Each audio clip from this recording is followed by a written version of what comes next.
정말 미안한데 잠깐만 나가 계실래요? 그 말이 제게 던져진 마지막 환대였습니다. 집이 좁아서, 형편이 어려워서, 애들 눈치가 보여서. 아들은 말끝마다 이유를 붙였지만 그 어떤 이유도 저를 납득시킬 순 없었습니다. 평생을 바쳐 키운 자식에게서 이렇게 쫓겨나다시피 나올 줄은 정말 몰랐어요. 전 그날 아들의 현관문 앞에 서서 아무 말도 못한 채 한참을 서 있었습니다. 그리고 그날 이후 제 삶은 완전히 달라지기 시작했죠. 저는 올해 73, 이름은 정영자입니다. 애 하나 잘 키워보겠다고 제 인생의 모든 시간을 아들에게 쏟아부었습니다. 정우가 대학에 들어가던 날 등록금 고지서를 들고 뒷마당에서 혼자 울었어요. 그동안 고생했던 세월에 눈물이 났고 없는 형편의 대학 공부를 시킬 생각하니 막막하기도 했습니다. 그래도 아들이 잘 되는 게 전부였으니까 고생도 마다하지 않고 꿋꿋이 이겨냈어요. 남편이 세상을 떠난 건 지난 겨울 눈이 유난히 많이 오던 날이었어요. 장례식장 한편에 앉아 눈물을 참으며 조문객을 맞는 제 곁에서 정우는 무표정한 얼굴로 휴대폰만 들여다보고 있었죠. 저는 그저 아들이 슬픔을 감추는 거라 생각했어요. 하지만 문상객들이 떠나고 마지막으로 관을 덮는 순간에도 정우는 고개를 들지 않았습니다. 그때 처음으로 이상한 예감이 들었어요. 아, 이 아이가 예전 같지 않구나. 언제부턴가 며느리 미진이의 말에만 고개를 끄덕이고 제 말엔 건성으로 대답하던 그 모습이 떠올랐죠. 남편이 마지막으로 제 손을 꼭 잡고 한 말. 영자야, 이제라도 너 좀 편히 살아야지. 그 말이 자꾸 귓가에 맴돌았습니다. 장례를 마치고 사흘이 지난 어느 날 조용한 집안에서 멍하니 시간을 보내다가 저는 결국 결심했어요. 정우 집에 잠시라도 머물러 있어야겠다.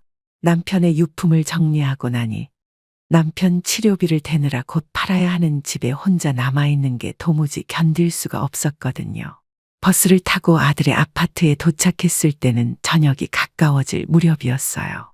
현관 앞에서 초인종을 누르자 며느리 미진이가 나왔고 저를 보는 순간 얼굴이 굳어졌어요. 어머니, 어쩐 일이세요? 저는 담담하게 말했죠. 미진아, 며칠만 좀 여기 있을 수 있을까? 혼자 있으니까 너무 힘들더라. 그 말이 끝나자마자 정우가 안에서 걸어 나왔고 잠깐 제 얼굴을 바라보더니 고개를 돌렸어요. 엄마, 지금은 안 돼요. 우리도 애들 돌보고 회사 일도 바쁜데 어머니까지 모시긴 무리예요. 그 순간 현관문이 천천히 제 앞에서 닫혔어요. 쿵 하고 닫히는 소리가 제 가슴에 그대로 내려앉았죠. 문 뒤에서 들리는 며느리의 말이 귀에 꽂혔어요. 여보, 잘했어. 이런 건 처음부터 딱 잘라야 돼. 정우의 아파트를 나서는 발걸음이 그렇게 무거울 줄은 몰랐어요. 아들이 그렇게까지 차갑게 굴 줄은 상상도 못했죠. 버스 정류장까지 걷는 동안 제 발끝은 자꾸만 휘청거렸어요. 잠시 앉아 쉴 곳이 필요했지만 어디로 가야 할지 감도 잡히지 않았습니다. 문득 눈앞에 작은 분식집 하나가 눈에 들어왔어요. 우동 한 그릇 주세요. 그렇게 따뜻한 국물 한 모금 삼키는데 눈물이 함께 목으로 넘어갔어요. 사장님은 조용히 따뜻한 보리차를 따라주셨지만 그 정성조차 낯설게 느껴졌죠. 밖은 점점 어두워졌고 저는 그 좁은 가게 구석에 웅크린 채 혼잣말을 했어요. 이렇게 살게 될 줄은 몰랐어. 그때 창밖에 빨간 글씨 간판이 보였어요. 고시원 월세 30만 원부터 빈방 있음. 한참을 그 간판만 바라보다가 결국 조용히 일어났습니다. 이제는 어디든 비바람을 피할 수만 있다면 그걸로 충분하다는 생각뿐이었거든요. 고시원 복도를 따라 걷는 동안 양옆에 조그만 문들이 유난히 낯설게 느껴졌어요.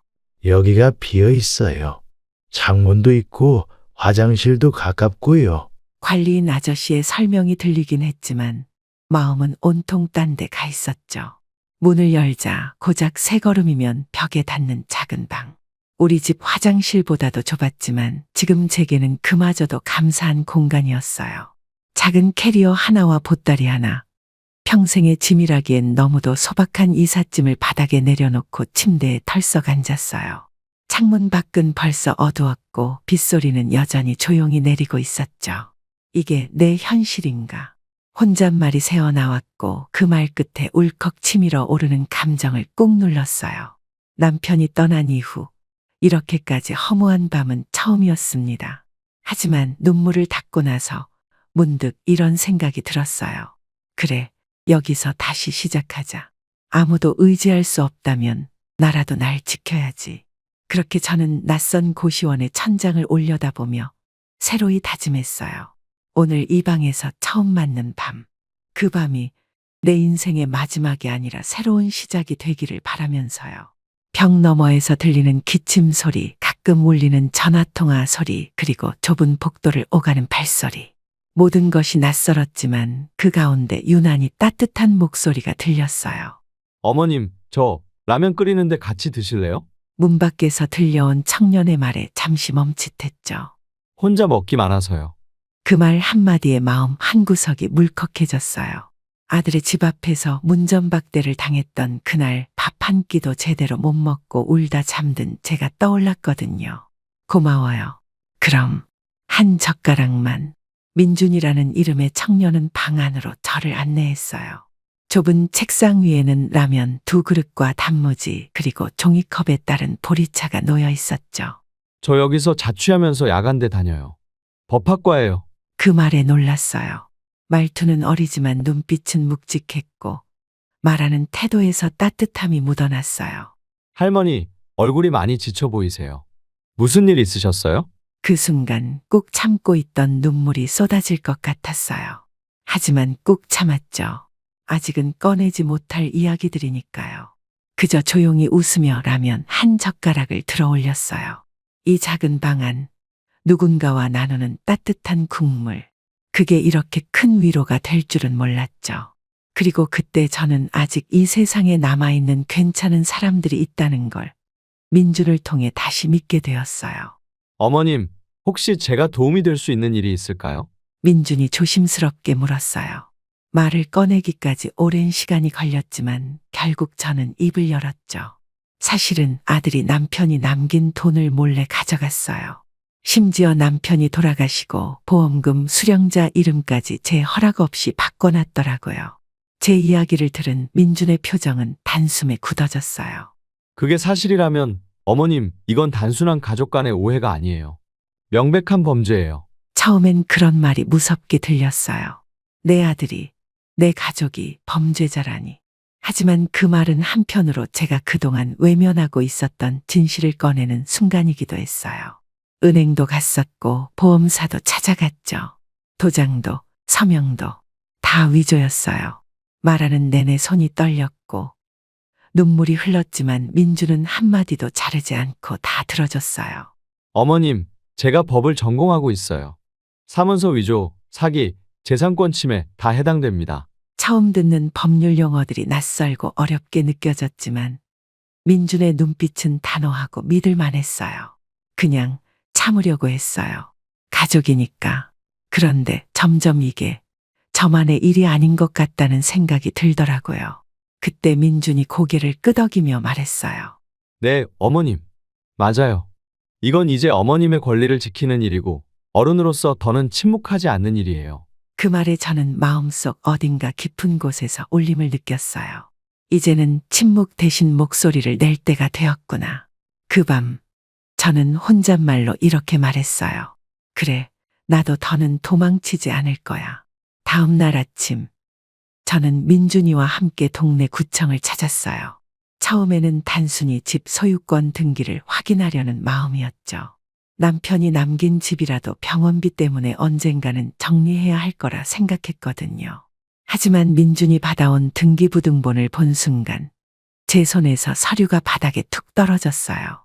어머님, 이 집 벌써 2달 전에 아드님 앞으로 소유권이 이전돼 있네요. 믿을 수 없었어요. 남편의 이름으로 되어 있어야 할 집이 어느새 아들 정우 명의로 바뀌어 있었던 거예요. 여기 이전 일자가 남편 돌아가시기 직전이에요. 민준의 말에 저는 숨이 턱 막혀왔어요. 그 시기 남편은 이미 병상에 누워 거의 말도 못하던 때였거든요. 이건 어머님이 서류에 서명한 기억 없으시죠? 없어요. 난 그런 서류 본 적도 쓴 적도 없어요. 그럼 도장이나 서명이 위조됐을 가능성이 커요. 이건 사문서 위조에 의한 부동산 편취예요. 민주는 단호하게 말했어요. 지금 당장이라도 변호사와 상의하셔야 해요. 늦어지면 이 집이 팔릴 수도 있어요. 그제야 상황의 무게가 확 다가왔어요. 정우가 그렇게 서둘러 저를 밀어낸 이유. 이미 제 이름으로 된 것은 아무것도 남지 않았기 때문이었어요. 민준아, 내가 너무 늦은 건 아니겠지.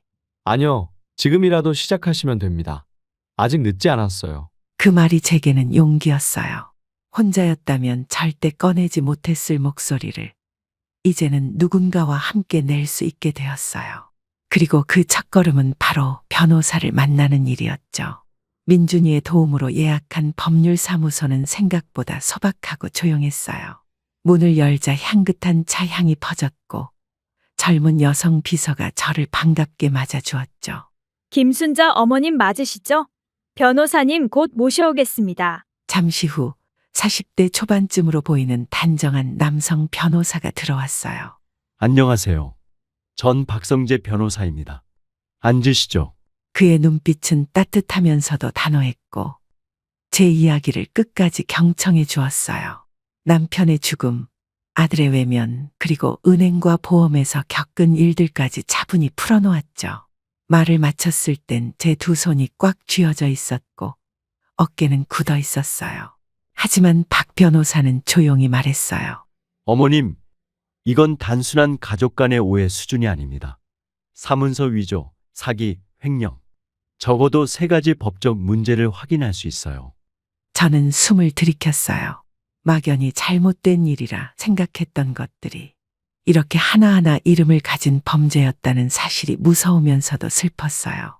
가장 먼저 하셔야 할 건 가처분 신청입니다. 집을 팔거나 처분하지 못하도록 법적으로 묶는 거죠. 그 다음엔 형사고소 여부를 결정하시고 필요시 민사소송으로 재산을 되찾을 수 있도록 절차를 밟겠습니다. 그럼 형사 고소를 꼭 해야 하나요? 저는 조심스럽게 물었어요. 내 아들을 내 손으로 고소한다는 말이 목 끝까지 차오르면서도 도무지 말이 안 나왔죠. 하지만 박 변호사의 대답은 의외로 부드러웠어요. 아직 결정하지 않으셔도 됩니다. 하지만 어머님께서 다시는 같은 피해를 입지 않도록 법적으로 미리 방어할 수 있는 절차는 꼭 필요합니다. 그 말이 깊숙한 곳에 와닿았어요. 이건 복수가 아니라 제 삶을 지키기 위한 행동이란 걸 처음으로 이해했죠. 가처분 신청이 접수되고 박 변호사님은 곧장 정우에게 내용 증명을 보냈어요. 집 소유권 이전과 보험금 수령 그리고 인출된 예금에 대해 모든 자료를 명시하고 법적으로 대응할 수밖에 없음을 분명히 전달했죠. 그리고 그날 저녁 예상대로 정우에게서 전화가 걸려왔어요. 하지만 전 받지 않았어요. 모든 연락은 변호사를 통해서만 받겠다고 이미 마음먹었으니까요. 그 다음날 고시원 복도에서 큰 소리가 들렸어요. 어머니, 문 좀 열어봐요. 왜 이러세요? 정우였어요. 복도 끝에서 그의 목소리가 울리고 복도 안에 있던 다른 사람들도 슬쩍 고개를 내밀었죠. 전 아무 말도 하지 않았어요. 문 앞에 서서 잠시 귀를 기울였을 뿐이었죠. 엄마, 나야. 내가 잘못했어. 미진이 때문에 그런 건 아니야. 그냥 잠깐 눈이 멀었어. 그 순간 문 너머로 들려오는 아들의 목소리가 마치 어릴 적 장난치고 울던 정우의 모습과 겹쳐졌어요.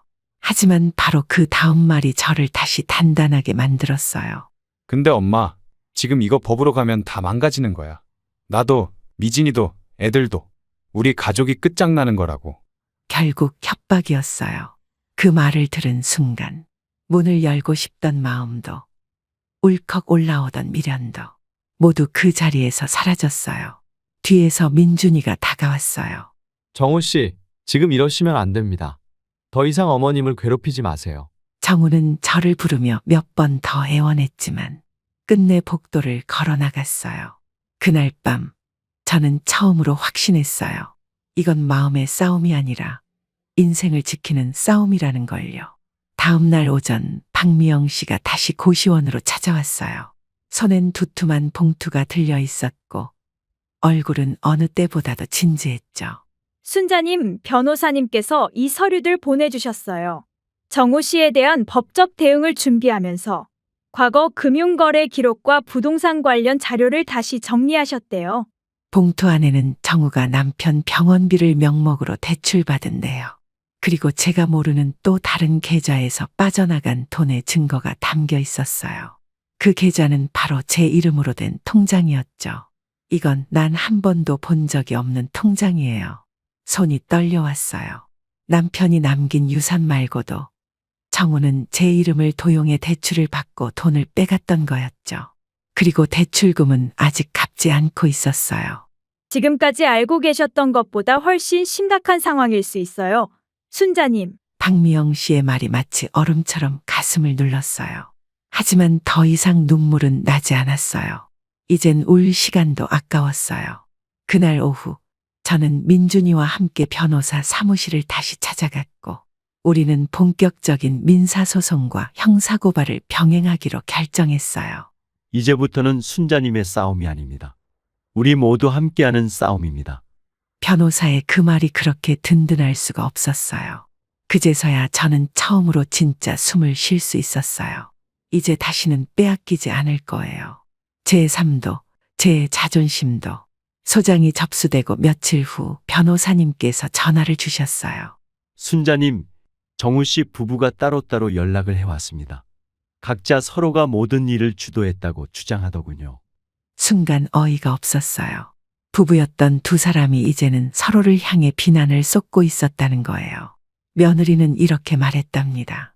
저는 남편이 시키는 대로만 했을 뿐이에요. 어머니한테 상의드리자고 했는데도 무시했어요. 그리고 정우는 또 이렇게 말했대요. 그건 다 미진이 생각이었어요. 나는 정말 어머니를 그렇게까지 속일 생각은 없었어요. 그 말을 듣는 순간 피가 거꾸로 솟는 것 같았어요. 자기 손으로 어머니 통장을 비우고 서류를 조작한 사람이 이제 와서 손을 털고 있다니요. 하지만 이상하게도 눈물은 나오지 않았어요. 이제는 그저 씁쓸할 뿐이었죠. 박미영 씨 말이 맞았어요. 이런 일은 한 번으로 끝나지 않아요. 한쪽에서 틈이 생기면 서로를 탓하며 책임을 밀어내기 바쁘죠. 변호사님은 그렇게 말씀하시며 조용히 서류를 정리하셨어요. 그리고 한 장의 문서를 제게 내미셨어요. 이건 가압류 신청서입니다. 이대로 제출하면 정우 씨 부부의 재산 일부를 동결할 수 있어요. 고개를 끄덕였어요. 이제 정말 시작이구나. 그 순간 제 안에 있던 두려움은 사라지고 단단한 결심만이 남아 있었어요. 그 아이들이 더는 제 삶을 망가뜨리도록 내버려 두지 않을 거예요. 가압류 신청서가 법원에 접수된 바로 다음 날 정우에게 그 사실이 전달되었어요. 그리고 그날 밤 다시 한번 고시원 문이 두드려졌죠. 어머니, 저예요. 정우예요. 제발 잠깐만 문 좀 열어주세요. 낯익은 아들의 목소리였지만 이제는 더 이상 그 목소리에 흔들리지 않았습니다. 문은 열지 않았고 대신 안에서 조용히 물었습니다. 무슨 일로 왔니? 정우는 문 밖에서 한참 말이 없더니 결국 이렇게 말했어요. 어머니, 우리 집 이제 압류당하는 거예요? 그 집 팔아서 전세금 돌려주기로 했는데 왜 이렇게까지 하세요? 가족끼리. 그 말에 차오르던 감정이 폭발할 뻔했지만 꾹 참았어요. 가족? 이제 와서 가족이라니. 이전까지는 가족이라는 말로 모든 걸 감추고 모든 잘못을 용서해달라고 하더니 이제는 그 말조차 무기처럼 사용하고 있었어요. 그 집 내가 몰래 가져간 거잖니. 내 아버지 도장 위조해서. 조용히 그러나 분명하게 말했어요. 정우는 한동안 말이 없더니 어머니, 미안해요. 정말 너무 겁이 나요. 그때 복도 끝에서 민준이가 다가왔어요. 정우 씨, 지금은 돌아가시는 게 좋겠습니다. 모든 조치는 변호사님 통해서 하세요. 정우는 고개를 푹 숙인 채 계단을 내려갔어요. 그 뒷모습을 보며 마음 한쪽이 아리지 않았다고 하면 거짓말이겠지만 저는 문고리를 더 단단히 쥐었어요. 이제 흔들릴 수는 없었어요. 이건 복수가 아니라 지켜야 할 내 삶의 경계였으니까요. 그로부터 이틀 뒤 이번엔 며느리가 찾아왔어요. 고시원 복도에 선 그녀는 눈이 붉게 충혈돼 있었고 손에는 무언가를 담은 봉투를 들고 있었어요. 어머님, 제발 저랑 잠깐만 이야기 좀 해주세요. 저도 너무 힘들어요. 그 말에 순간 망설였지만 민준이가 옆에서 살짝 고개를 저었어요. 들어오시죠. 복도에서 서성이는 것도 서로에게 좋지 않으니. 짧게 대답하고 방 안으로 안내했어요. 좁은 고시원 방 한쪽에 며느리는 조심스럽게 앉았고 그녀는 한참 동안 아무 말 없이 울기만 했어요. 어머님, 사실 저도 이 일이 이렇게까지 커질 줄 몰랐어요. 그땐 그냥 생활이 너무 힘들어서 그랬어요. 그녀의 말 한마디 한마디에 진심이 담겨 있는지 아니면 그저 법적인 책임을 피하기 위한 쇼인지 구분이 가지 않았어요. 그런데 어머님, 우리 아이들은 아무 죄 없잖아요. 아이들 얼굴도 못 본다고 생각하시면 정말 그럴 수 있으세요? 그 말에 가슴이 철렁 내려앉았지만 바로 대답하지 않았어요. 그 아이들을 생각했다면 이런 일은 없었겠지. 조용히 말한 제 한마디에 며느리는 다시 울음을 터뜨렸고 결국 봉투를 내려놓고 고개를 숙였어요. 여기에 사과문이랑 각서, 그리고 남편이 다시는 어머님 재산에 손 떼지 않겠다는 서명도 들어있어요. 부디 경찰서에는 가지 마세요. 제발요. 그 봉투를 바라보며 마음이 복잡해졌어요. 하지만 이건 끝이 아니라 시작이었죠. 이제 중요한 건 그 종이 한 장이 아니라 이후에 그들이 어떻게 행동할지였어요. 진심은 말이 아니라 행동으로 증명되는 법이니까요. 며느리가 놓고 간 봉투를 조심스레 열었어요. 사과문이라 적힌 A4 한 장, 손글씨로 써내려간 미안하다는 말들, 그리고 2장짜리 각서가 함께 들어있었죠. 각서에는 정우의 서명이 있었고 향후 어머니의 재산에 일절 관여하지 않겠다는 조항까지 담겨 있었어요. 하지만 이상하게도 마음이 전혀 편해지지 않았어요. 어디선가 본 것 같은 글씨체. 정우가 썼다기엔 지나치게 정돈된 문장이 오히려 의심을 더하게 만들었죠. 다음 날 아침 박미영 씨와 함께 법률사무소를 다시 찾았어요. 변호사님은 차분히 각서를 읽어 내려가더니 고개를 저었어요. 이건 법적 효력이 거의 없다고 봐야 합니다. 우선 사과문은 감정 표현일 뿐이고 각서도 법적 문서의 형식을 갖추지 못했어요. 공증도 없고 증인도 없으며 무엇보다 정우 씨의 자필임을 입증할 방법이 없습니다. 그 말을 듣자 봉투 안에 담긴 종이들이 갑자기 쓸모없는 휴지처럼 느껴졌어요. 결국 이건 시간을 벌기 위한 쇼일 가능성이 높습니다. 변호사님의 말에 박미영 씨도 고개를 끄덕였죠. 순자님, 그 집 사람들은 지금도 어머님을 이용하고 있어요. 절대로 감정에 휘둘리시면 안 돼요. 우리가 여기까지 온 것도 어머님이 처음으로 더는 참지 않겠다고 결심하셨기 때문이잖아요. 그 말에 저도 마음을 다잡았어요. 진짜 용서와 진심은 법적 책임과 진실을 마주한 후에야 가능한 거라고. 그제야 조금 알 것 같았거든요. 그날 저녁 갑작스럽게 고시원 복도에서 소란스러운 소리가 들렸어요. 문을 두드리는 소리와 함께 들려온 정우의 목소리. 엄마, 제발 이번엔 진짜야. 한 번만 이야기 좀 하자. 놀란 민준이가 먼저 문 앞에 나가 있었고 박미영 씨도 전화를 받고 급히 올라왔어요. 문 좀 열어주세요. 무릎 꿇고 기다릴게요. 진짜 잘못했어요. 엄마, 날 좀 봐줘요. 문틈으로 보이는 정우의 모습은 예전의 그 당당한 얼굴이 아니었어요. 정말로 무릎을 꿇고 고개를 푹 숙인 채 제 발등을 바라보고 있었죠. 아빠 죽고 나서 나도 마음이 많이 무너졌어. 근데 미진이한테 끌려다니다 보니까 내가 너무 멀리 온 거야. 그 말을 듣자 가슴 한켠이 울컥했어요. 정우는 제 아들이니까요. 하지만 제 안에 또 다른 목소리는 속삭였어요. 지금 이 모습도 연기일 수 있어. 너 이미 2번이나 속았잖아. 박미영 씨가 조용히 제게 속삭였어요. 순자님, 지금이 고비예요. 마음은 이해하지만 판단은 냉정하게 하셔야 해요. 저는 한참 동안 정우를 바라보다가 차분한 목소리로 입을 열었어요. 정우야, 무릎 꿇지 마라. 대신 내가 진짜로 뭘 잘못했는지, 어떻게 고치겠다는지 문서로 써서 와. 이번엔 내 말만으론 절대 안 믿는다. 정우의 어깨가 한번 들썩였어요. 그 아이는 다시 한번 알겠어요. 엄마. 라고 되뇌이며 자리에서 일어섰어요. 그날 밤 저는 남편의 수첩을 꺼내 읽었어요. 순자야, 내가 널 위해 살아야 한다. 이제는 너를 가장 먼저 생각해. 이제야 그 말이 가슴 깊이 들어왔어요. 사흘 뒤 정우는 다시 고시원을 찾았어요. 이번엔 혼자가 아니었어요. 변호사 사무실에서 받은 각서와 서류들을 손에 들고 있었죠. 표정은 지쳐 있었지만 어딘가 결심한 듯 단단해 보였어요. 엄마, 여기요. 당신이 원하는 문서. 집 소유권, 계좌 원상복구, 보험금 관련 서류 전부 되돌릴게요. 미진이랑은 이혼 소송 중이고 나도 내 잘못 인정했어. 그 말에 박미영 씨와 민준이가 함께 서류를 하나하나 검토했어요. 순자님, 법적으로 문제없고 조건도 명확해요. 형사고소 취하와 대외비 유지 조건만 추가돼 있네요. 정우는 제 앞에 앉아 조용히 말했어요. 엄마, 솔직히 말하면 아직도 겁나요. 미진이 없으면 애들도 못 보게 될까봐. 그런데 그보다 더 무서운 건 엄마 눈 못 마주칠까봐 그게 더 힘들었어요. 그 아이의 말에 가슴이 먹먹해졌지만 이번엔 쉽게 마음을 허락하지 않기로 했어요. 정우야, 나는 내가 지금 어떤 선택을 하든 앞으로 스스로 짊어지고 살아야 할 몫이라고 생각해.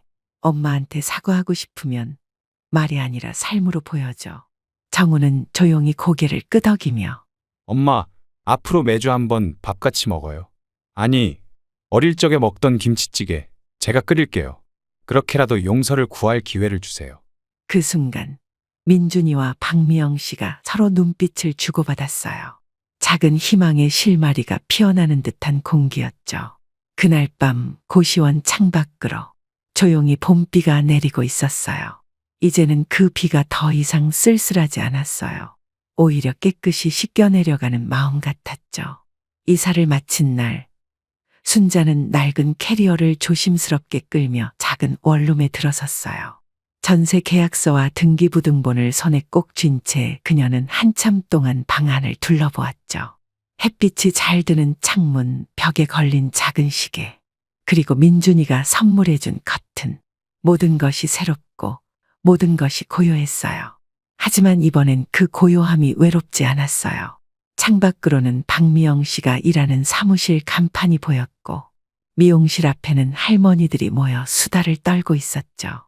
고시원 시절보다 훨씬 나아진 환경은 아니었지만 순자의 마음은 이상하리만큼 단단하고 따뜻했어요. 짐을 정리하며 작은 액자 속 남편 사진을 올려놨어요. 사진 속의 그는 예전과 다름없이 환하게 웃고 있었고 순자는 그 앞에 앉아 조용히 인사를 건넸죠. 여보, 이제 여기서부터 다시 시작해요. 그동안 마음 졸이며 준비해준 당신 덕분에 나 이렇게 다시 일어섰어요. 그날 오후 민준이가 장을 봐왔고 박미영 씨는 저녁에 도시락을 들고 찾아왔어요. 셋은 좁은 테이블에 둘러앉아 김치볶음밥을 나눠 먹었죠. 순자님, 이 집에서 이제 진짜 평온하게 사세요. 힘든 일은 저희가 막아드릴게요. 박미영 씨의 말에 순자는 눈시울을 붉혔지만 이번엔 눈물이 흐르지 않았어요. 그저 마음이 아주 따뜻했어요. 정말 오랜만에 느껴보는 고요한 행복이었죠. 봄이 깊어질 무렵 순자는 아침 햇살을 맞으며 작은 텃밭에 고추 모종을 심고 있었어요. 근처 동네 주민센터에서 운영하는 도시농장 텃밭이었는데 민준이 덕분에 신청할 수 있었죠. 흙을 만지며 바람을 느끼고 있는 그 순간 낯익은 목소리가 들렸어요. 할머니? 순자는 고개를 돌렸어요. 작은 그림자 2개가 울타리 너머에 서 있었죠. 정우의 아이들, 손주들이었어요. 지우야, 태우나, 어떻게?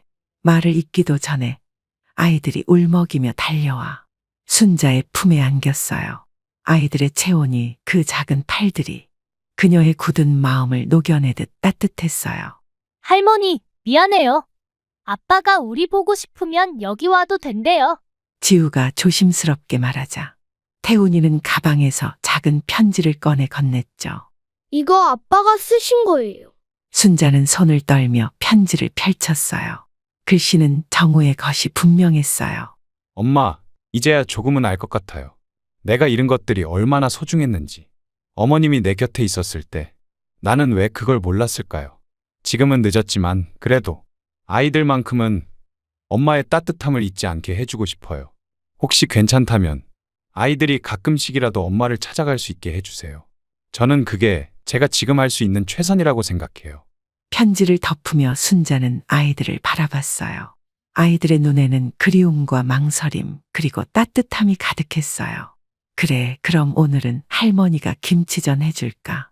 두 아이는 동시에 고개를 끄덕였고 순자의 얼굴엔 오랜만에 밝은 미소가 피어올랐어요. 좁은 원룸 부엌에서 김치전 부치는 소리가 사르륵 퍼졌어요. 지우는 조심스럽게 반죽을 뒤집는 순자의 손놀림을 바라보며 할머니는 진짜 요리사 같아요. 하고 웃었죠. 태훈이는 옆에서 고사리 손으로 팔을 다듬고 있었고요. 이건 고깃집에서 봤어요. 아저씨들이 이렇게 하던데요? 순자는 웃음을 참지 못하고 아이들의 머리를 한 번씩 쓰다듬었어요. 그 순간 그녀의 눈가에 고요하게 젖어오는 눈물이 있었지만 아이들에게는 보여주지 않았어요. 이 눈물은 슬픔이 아니라 그리움 끝에 도착한 따뜻한 안도의 눈물이었으니까요. 식탁 위에는 김치전과 계란찜, 그리고 정성껏 차린 소박한 밥상이 놓였고 세 사람은 둥글게 둘러앉아 식사를 시작했어요. 할머니, 여기 계속 살아요? 우리 또 와도 돼요? 지우의 질문에 잠시 멈칫했지만 순자는 고개를 천천히 끄덕였어요. 그래, 여기가 이제 할머니 집이니까 너희들이 언제든 올 수 있어. 그날 그녀는 아이들과 함께 고시원 근처 공원을 산책했고 편의점에서 아이스크림을 나눠 먹었으며 작은 사진관에서 셋이 함께 사진도 찍었어요. 그 사진은 그날 밤 방 한켠에 놓인 액자에 담겨 새로운 가족의 시작을 조용히 기록하고 있었죠. 며칠 후 순자는 민준이와 함께 작은 단독주택 근처를 둘러보고 있었어요. 도심에서 조금 떨어진 조용한 골목길, 햇살이 따스하게 내리쬐고 아이들 웃음소리가 담장 너머에서 들려오는 그곳. 어머님, 여긴 주인이 직접 관리하셔서 상태도 좋고 무엇보다 임대료도 저렴해요. 민준의 말에 순자는 고개를 끄덕였죠. 집 앞 작은 화단엔 이름 모를 풀들이 자라나 있었고 조그만 현관 옆엔 오래된 벤치 하나가 놓여 있었어요. 그 벤치에 앉은 순간 순자는 오래전 남편과 함께 햇살 아래 마당에서 나누던 대화가 떠올랐어요. 당신 언젠가 나 혼자 남게 되면 작은 집에서 화초 키우며 살고 싶다 했잖아. 이제야 당신 꿈 이뤄졌네. 그녀는 조용히 미소 지었어요. 민준아, 이 집 계약하자. 여기서 다시 살아볼래. 민준은 기쁘게 고개를 끄덕였고 그날로 작은 보증금과 함께 순자는 새 보금자리의 주인이 되었어요. 짐이라 해봐야 캐리어 하나뿐. 하지만 그 캐리어엔 그녀가 다시 일어설 수 있는 힘과 기억, 그리고 앞으로의 희망이 담겨 있었죠. 작은 주방 창문 앞에 선 그녀는 찬물을 끓이며 속삭였어요. 여보, 이제 나 다시 시작할게. 당신이 준 용기와 사랑으로. 이사 온 다음 날 아침, 순자는 마당에 잡초를 정리하다가 이웃집 아주머니와 마주쳤어요. 아이고, 새로 이사 오셨나 봐요. 전 맞은편 사는 박정희예요. 혼자 사시나 봐요? 네, 이름은 김순자예요. 조심스럽게 인사를 건넨 순자에게 정희는 미소를 지으며 말했죠. 그럼 점심 드시고 가세요. 된장찌개 하나 끓였는데 혼자 먹긴 너무 많아서요. 그 따뜻한 한마디에 순자의 마음속 얼음이 살짝 녹아내렸어요. 점심상을 함께하며 정희는 조곤조곤 동네 이야기들을 풀어놓았고 순자는 오랜만에 누군가와 밥을 먹는다는 따뜻함을 느낄 수 있었죠. 며칠 뒤엔 동네 작은 시장에 가서 채소 몇 가지를 샀고 가게 주인은 덤으로 깻잎 한 줌을 더 쥐어주며 말했어요. 혼자 사시는 것 같은데 밥 잘 챙겨 드셔야 해요. 그 말에 눈물이 핑 돌았지만 순자는 웃으며 고개를 끄덕였죠. 혼자가 아니야. 세상은 아직 따뜻한 사람들이 더 많아. 그녀는 그렇게 조금씩 사람들과의 거리를 좁혀가며 새로운 마을에 뿌리내리기 시작했어요. 몇 주가 지나고 순자는 우연히 시장 작은 반찬 가게 앞을 지나게 되었어요. 가게 앞에는 직원 구함 오전 시간만 일하는 종이가 붙어 있었죠. 순자는 발걸음을 멈췄어요. 한참을 망설이다가 문을 열고 조심스럽게 들어갔죠. 저 혹시 아직 사람 안 구하셨어요? 어머, 아주머니. 혹시 일해보신 적 있으세요? 예, 식당에서만 30년 넘게 했어요. 손 빠르단 소리도 많이 들었고요. 가게 주인은 한참 순자를 바라보더니 웃으며 말했어요. 그럼 내일부터 아침 10시에 오세요.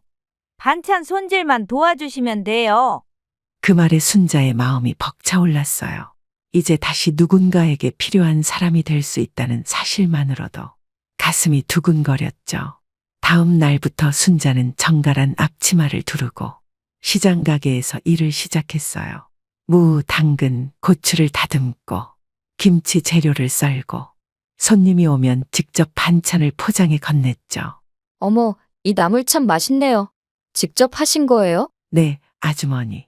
나물이 질기지 않게 삶는 법이 있답니다. 고객의 칭찬 한마디에 순자의 눈가가 또 촉촉해졌어요. 일은 힘들었지만 누군가의 밥상에 자신이 만든 음식이 올라간다는 게 참 뿌듯하고 고마웠죠. 그녀는 그렇게 다시 일상 속에서 자신의 가치를 되찾고 있었어요. 그날도 순자는 반찬 가게에서 미역을 손질하고 있었어요. 조용히 라디오에서 클래식 음악이 흐르고 가게 안에는 된장국 끓는 냄새가 퍼져 있었죠. 그때 주머니 속 휴대폰이 울렸어요. 익숙한 번호였어요. 순간 심장이 철렁 내려앉는 것 같았죠. 정우.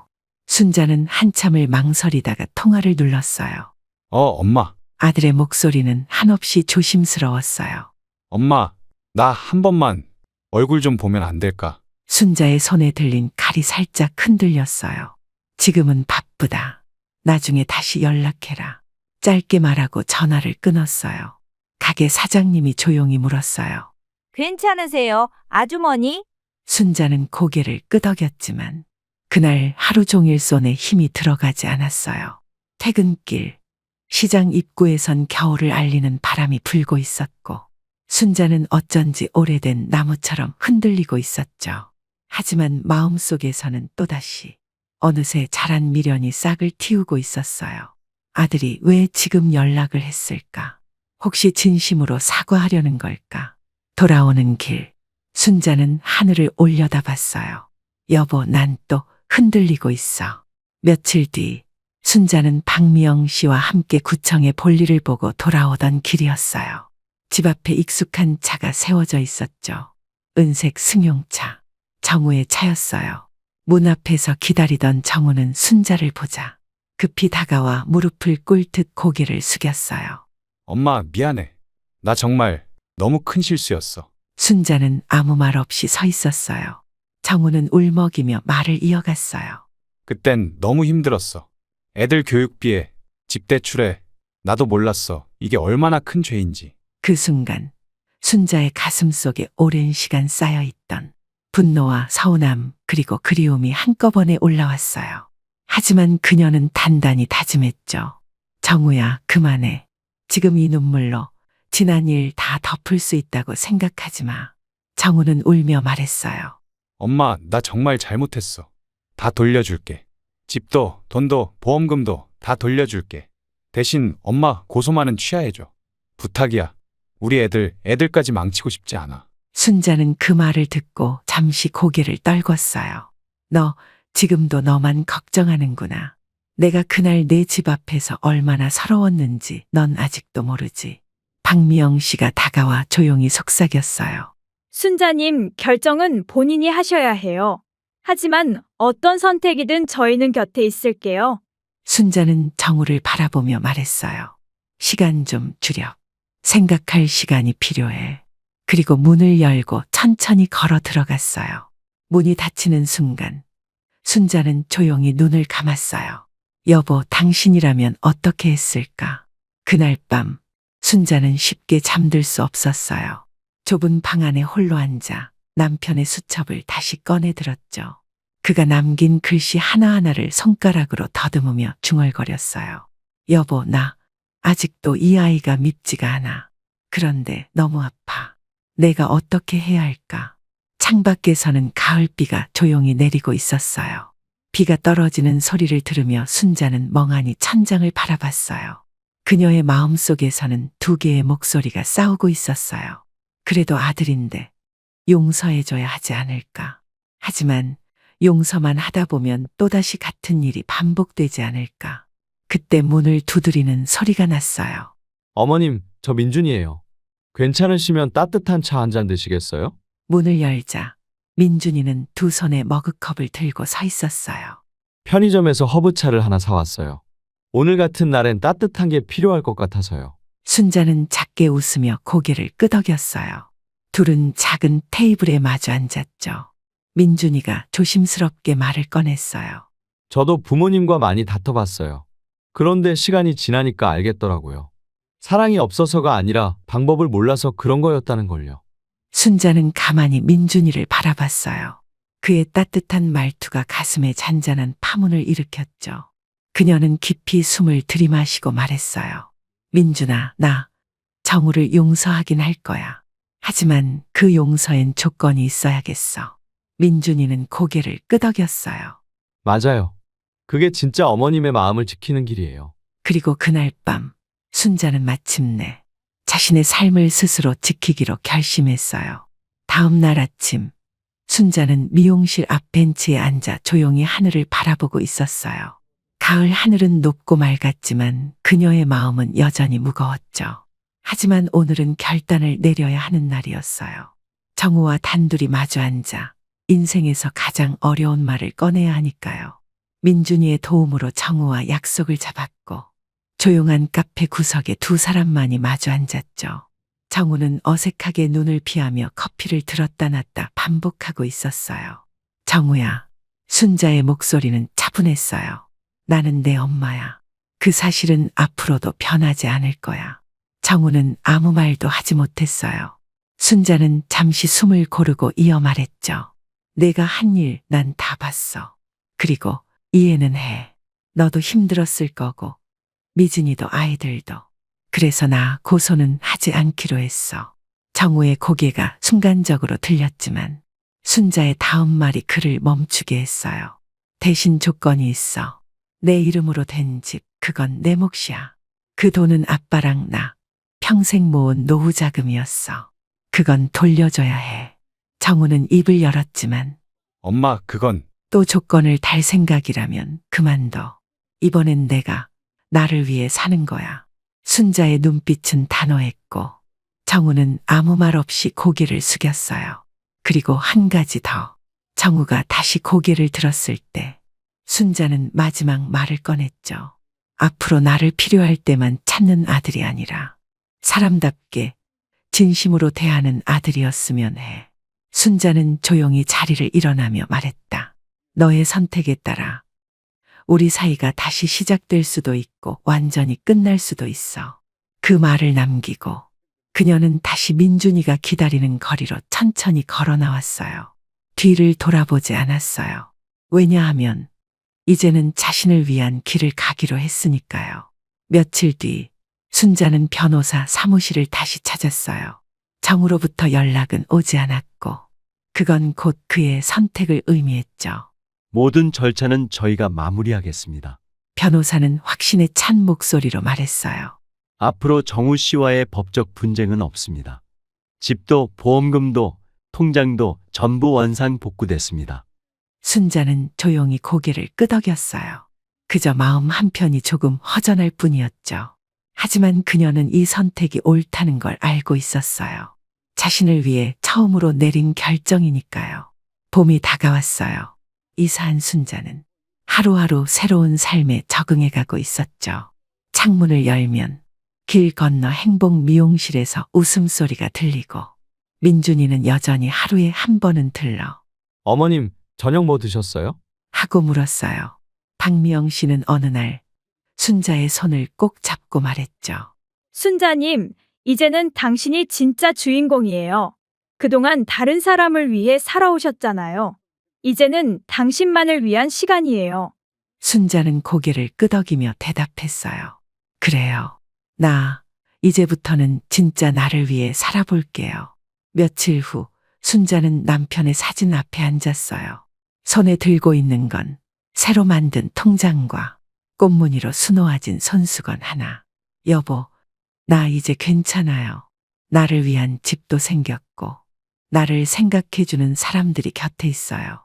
그리고 이제는 당신이 떠난 자리가 슬프기보단 고맙게 느껴져요. 당신 덕분에 나는 끝까지 내 삶을 지킬 수 있었거든요.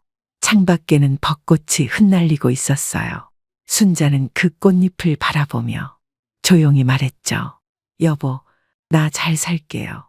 그리고 나 이제 외롭지 않아요.